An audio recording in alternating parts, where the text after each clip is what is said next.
আসসালামু আলাইকুম। এখন শুনবেন সংবাদ শিরোনাম। যমুনা টেলিভিশনের সঙ্গে কথা বললেন খাগড়াছড়ির সেই মারমা কিশোরী ও তার পরিবার, জানালেন সেদিন কি ঘটেছিল। পিআর পদ্ধতিতে নির্বাচন চায় না জনগণ, বললেন মির্জা ফখরুল। ঐকমত্য কমিশনের পক্ষে মত দিয়েছে অধিকাংশ দল, দাবি তাহেরের। আওয়ামী লীগের উপর থেকে নিষেধাজ্ঞা প্রত্যাহারের সম্ভাবনা দেখেন না আইন উপদেষ্টা। ভোট বানচালের চেষ্টা হলে প্রতিরোধ করা হবে, জানালেন অ্যাটর্নি জেনারেল। তামিম সহ নির্বাচন থেকে সরে দাঁড়ালেন 16 প্রার্থী। বিসিবির ভোট ইতিহাসের কালো অধ্যায়, দাবি সাবেক অধিনায়কের। শারদীয় দুর্গাপূজার মহানবমীতে মহাস্নান ও ষোড়শ উপাচারে পূজা। সন্ধ্যায় মণ্ডপে মণ্ডপে পূজারীদের ভিড়, বাজছে বিদায়ের সুর। আসসালামু আলাইকুম। এতক্ষণ দেখছিলেন সংবাদ শিরোনাম, এখন দেখবেন বিস্তারিত। খাগড়াছড়িতে যে মারমা কিশোরীর ধর্ষণ ইস্যুকে কেন্দ্র করে 3 জনের প্রাণ গেল, উত্তপ্ত জনপদে পরিণত হলো পুরো জেলা। সেই ভিকটিম কিংবা তার পরিবার মামলা করা ছাড়া প্রকাশ্যে কথাই বলেনি। ঘটনার সপ্তাহখানেক পর প্রথমবার মুখোমুখি হয়েছেন যমুনা টেলিভিশনের সামনে। কি বলেছেন তারা, কিভাবে ঘটনা ঘটেছে, সবকিছু নিয়ে কথা বলেছেন। ভুক্তভোগীর বাড়ি থেকে ঘটনাস্থল 100 মিটারের মধ্যে বাসায় পাওয়া যায় তার বাবাকে, যিনি মামলার বাদী। জানান তিনি সহ আরো কয়েকজন ঠিক বাড়ির সামনের চায়ের দোকানে ছিলেন তখন। সব সময় আমার মেয়েটা প্রাইভেট পড়ে ওখানে, আমরা সব সময় দোকানের সামনে দোকানে অপেক্ষা করে থাকতাম।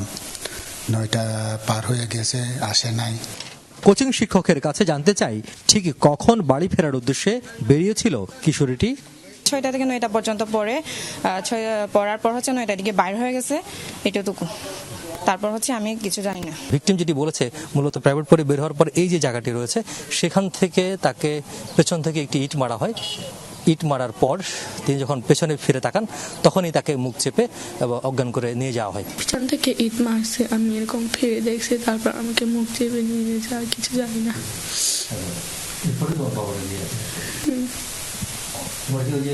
তুমি যখন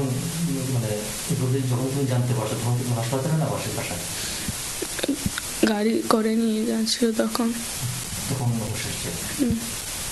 আনুপাতিক পদ্ধতিতে ভোট বা পিআর নিয়ে অনড় অবস্থানে বিএনপি জামায়াত বলছে ঐকমত্য কমিশনে অধিকাংশ দল পিআরের পক্ষে, আর বিএনপি বলছে দেশের মানুষ এটা বোঝে না, তাই সনাতনী পদ্ধতিতেই নির্বাচন চায় দলটি। পিআর পদ্ধতিতে নির্বাচন সহ 5 দফা দাবিতে আবারও নতুন কর্মসূচি নিয়ে মাঠে জামায়াতে ইসলামী বাংলাদেশ।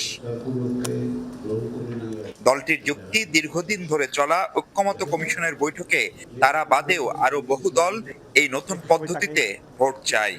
আমরা দুই পক্ষেই পিআর চাচ্ছি। আপনারা জানেন যে ঐকমত্য কমিশনে 31টা দল আমরা ছিলাম, এর ভিতরে 25টা দল পিআর এর পক্ষে, কিন্তু একটা কোয়ালিটেটিভ ডিফারেন্স ছিল। অনেকে আপার হাউসে পিআর এর পক্ষে, আর অনেকে আপার এবং লোয়ার হাউস দুটাতে পিআর এর পক্ষে, কিন্তু পিআর চায় 31-এ 25 জন। তো সেজন্য আমরা পিআর চাচ্ছি। যদিও কোনোভাবেই বিএনপি পিআর পদ্ধতি চায় না, দলটি বলছে এটি নিয়ে জনগণের কোনো আগ্রহ নেই। না, এই ব্যাপারে তো আমাদের বক্তব্য একেবারে স্পষ্ট, সুনির্দিষ্ট। আমরা পিআর পদ্ধতিতে যাব না, এবং এদেশের মানুষ এটা নেবেও না, তারা মেনেও নেবে না, বোঝেই না ঠিক মতো। আর এটা যেহেতু আপনার ইলেকশন থেকে আপনাকে প্রসেসে আনতে হবে, একটা তো কালচারের ব্যাপার আছে, তো সেখানে আপনাকে সময় নিতে হবে, ধীরে ধীরে যেতে চান। ইফ পিপল থিঙ্ক দ্যাট এটাই ঠিক আছে, তাহলে যাবে। নিম্ন বা উচ্চকক্ষ কোথাও এই পদ্ধতির দরকার নেই বলেও মনে করে বিএনপি। তবে এটি না হলে কি হবে, সেই প্রশ্নের সরাসরি উত্তর দেয়নি জামায়াত। আওয়ামী লীগের কার্যক্রমের উপর থেকে নিষেধাজ্ঞা তুলে নেয়ার সম্ভাবনা দেখছেন না আইন উপদেষ্টা ডক্টর আসিফ নজরুল। বরিশালে পূজা মণ্ডপ পরিদর্শন শেষে তিনি বলেন, একটা দলের কার্যক্রম যখন নিষিদ্ধ হয় তখন নিষেধাজ্ঞা স্থায়ী না অস্থায়ী এমন প্রশ্ন থাকে। এই প্রসঙ্গে প্রধান উপদেষ্টা যা বলেছেন তা থিওরিটিক্যাল। এদিকে ঝিনাইদহে অ্যাটর্নি জেনারেল বলেছেন, নির্বাচন সামনে রেখে যত বাধাই আসুক তা প্রতিহত করা হবে। বরিশাল নগরীর শঙ্করমঠ দুর্গাপূজা মণ্ডপ পরিদর্শনে যান আইন উপদেষ্টা। কুশল বিনিময় করেন সনাতন ধর্মের নেতৃবৃন্দের সাথে। পরে সাংবাদিকদের সাথে কথা বলার সময় আওয়ামী লীগের কার্যক্রমের উপর থেকে নিষেধাজ্ঞার প্রসঙ্গও উঠে আসে। আমি যেটুক জানি যে আমাদের আন্তর্জাতিক অপরাধ আদালতে যে প্রসিকিউশন টিম আছে সেই টিমের পক্ষ থেকে সংগঠন হিসাবে আওয়ামী লীগের বিচার চাওয়ার একটা পদক্ষেপ বরং নেওয়া হচ্ছে। কাজেই এই নির্বাচনের আগে তো দূরের কথা, অদূর ভবিষ্যতে আমি আমার পর্যবেক্ষণ থেকে যেটুকু বুঝি আর কি, আমার ধারণা আওয়ামী লীগের কার্যক্রম এটা আপনার যে নিষিদ্ধ হয়েছে এটা উইথড্র হওয়ার কোনো সম্ভাবনা নাই বাস্তবিক অর্থে। শান্ত পাহাড়কে যারা অশান্ত করছে তাদের বিরুদ্ধে কঠোর ব্যবস্থা নেওয়ার কথাও বলেন আইন উপদেষ্টা। সবাই বাংলাদেশের নাগরিক হিসাবে সবার যেমন সমান অধিকার আছে, শান্তিতে সম্প্রীতির সাথে বাস করার, নিরাপদে বাস করার অধিকারও সবার সমান আছে।